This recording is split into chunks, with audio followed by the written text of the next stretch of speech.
السلام عليكم، يا رب تكونوا بألف خير.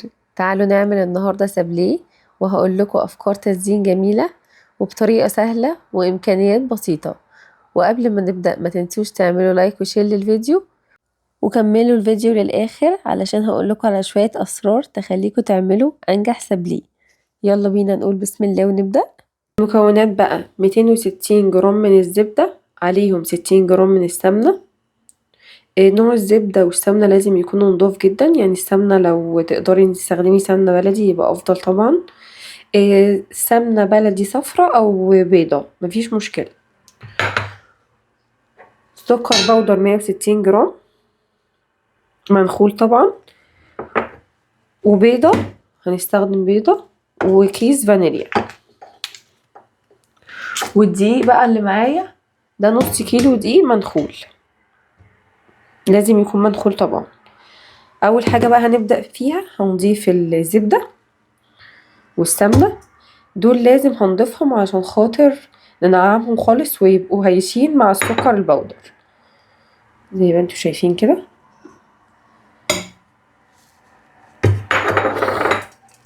هنركب المضرب وهنضربهم على الأقل 5 دقايق عشان لونهم يفتح ويبقوا لونهم أصفر وهايشين خالص.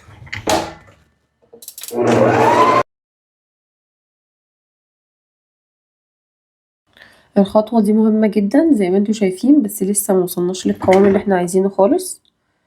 هي فتحت بس لسه القوام اللي احنا عاوزينه لسه موصلنالوش. هنكمل ضرب فيها على أعلى سرعة،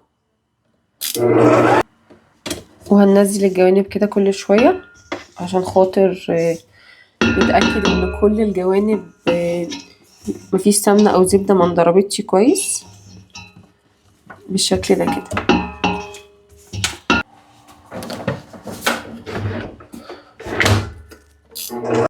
واهم حاجة خلوا ان الزبدة تكون باردة، يعني تحطوها في التلاجة قبلها على الاقل بساعتين عشان تبقى باردة. زي ما انتوا شايفين كده العجينة وصل اللون ده، اللون الفاتح الخطير ده، يبقى كده اتأكدنا ان هي اندمجت كويس في السكر واتغلفت كلها بالسكر. هنضيف دلوقتي بقى البيضة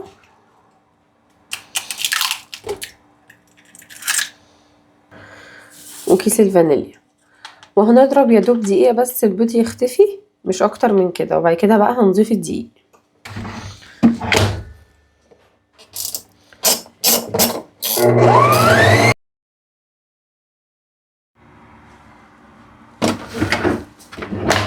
خلاص كده البيضة اختفت خالص زي ما انتوا شايفين كده. هنضيف بقى الدقيق كله، ويا دوب هنضيف الدقيق العجينة بس هتتلم، مش اكتر من كده.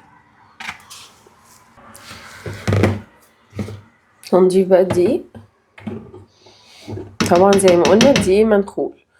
وطبعا اللي عايز يزود الكمية، طبعا انا عاملة بس نص كيلو، اللي عايز يزود الكمية هيضاعف المقدار ده مظبوط جدا، هيطلع سابليه تحفة رهيب جدا، احسن من المحلات كمان والله. هنشغل بقى يا دوب دقيقة مش اكتر.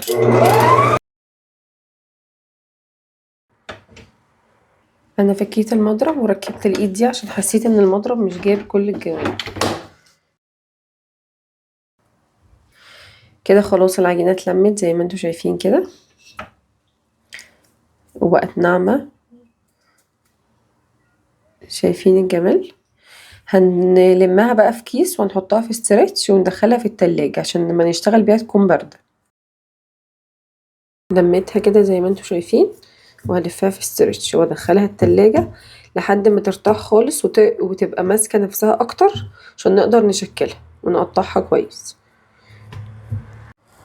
زي ما انتوا شايفين كده خلاص غلفتها وهدخلها التلاجة، هسيبها لحد ما تمسك نفسها عشان اعرف اقطعها. خرجت العجينة من التلاجة بعد نص ساعة، ولو الجو حر ما نخرجهاش كلها من التلاجة، نخرج جزء بجزء علشان ما تتعبكوش في الشغل. علشان نسهل على نفسنا هنجيب ورق زبدة كده زي ما انتوا شايفين ونفردها فيه بالشكل ده علشان نقطعها بسهولة. وطبعا نستخدم البصمات اي شكل عندنا. انا استخدمت هنا بصمة الكحك عشان نعمل بيها دوائر كبيرة.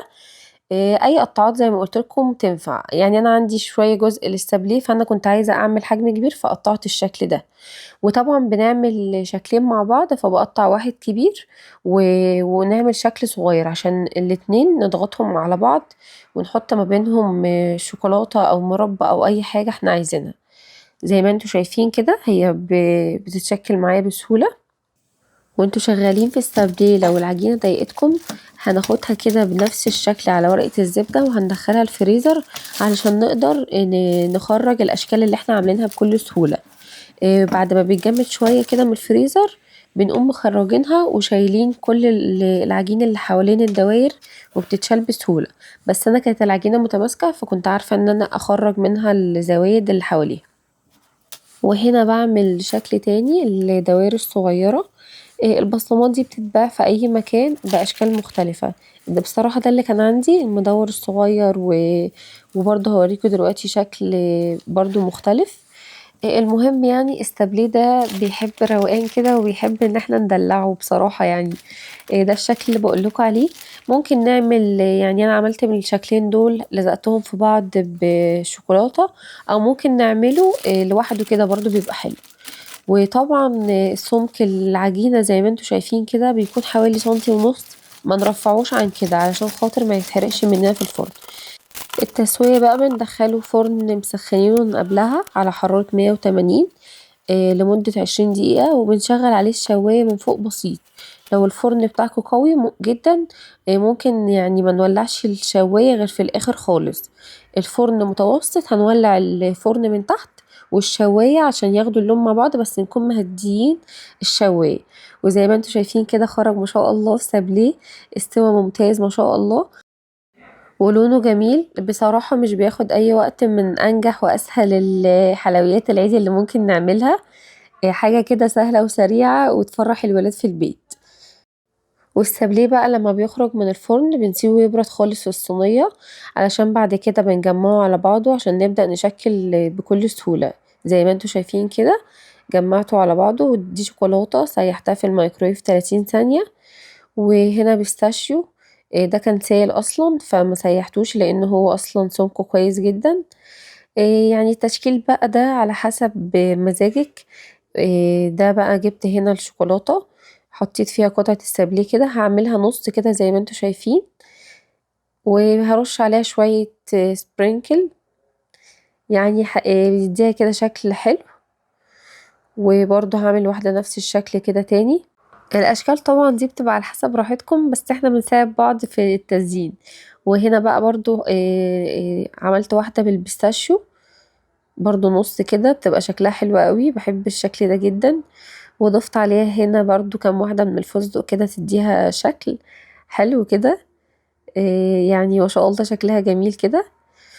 وطبعا اللي بيحب يضيف مربى برضو بتبقى المربى المشمش حلوة قوي او مربى الفراولة. بس احنا مش من عشاق المربى. وعايزة اقول لكم حاجة، ان لو عاملين كمية كبيرة بلاش نحشيها كلها بالمربى، لان المربى هتخلي ان السابليه يطرى بسهولة. انما حشوات النوتيلا او الشوكولاتة بيطولوا من عمر الحاجة وما يخليهاش تطرى بسهولة. ده شكل تاني برضو عملته كده. ضفت النوتيلا في النص ولزقتهم في بعض. وبرضو هزوقها كده برضو بشوية من النوتيلا كده، خطوط كده من النوتيلا. وده شكل بقى كمان برضو بالبيستاشيو كده، ضفته في النص وقفلتهم على بعض. وهزينها من فوق خالص كده بيستاشيو وضفت لها كام واحدة من الفستق. وبرضو هعمل من الصغيرين كده وهضيف لها خالص كلها نوتيلا. ودي اشكال وافكار مختلفة ان شاء الله تعجبكم. وكده خلصت كل الكمية. وبرضو ضفت على كذا واحدة سكر بودر، بتبقى حلوة قوي دي اصلا، يعني يعتبر الوصفة اصلية ما بيضاف اي حاجة. بتبقى برضو جميلة. دي افكار كتير ان شاء الله تاخدوا اي فكرة منها تعجبكم. وحاجة بسيطة وسهلة وهتطلعوا احلى سابليه ان شاء الله في البيت. اتمنى الفيديو يكون عجبكم. ولو عجبكم الفيديو ما تنسوش تعملوا لايك وشير. ولو انتوا لسه ما اشتركتوش في القناة اشتركوا وفعلوا جرس التنبيه علشان يوصل ليكوا اشعارات بالوصفات الجديدة قبل اي حد. واشوفكم على خير في فيديو جديد ووصفة جديدة. مع السلامة.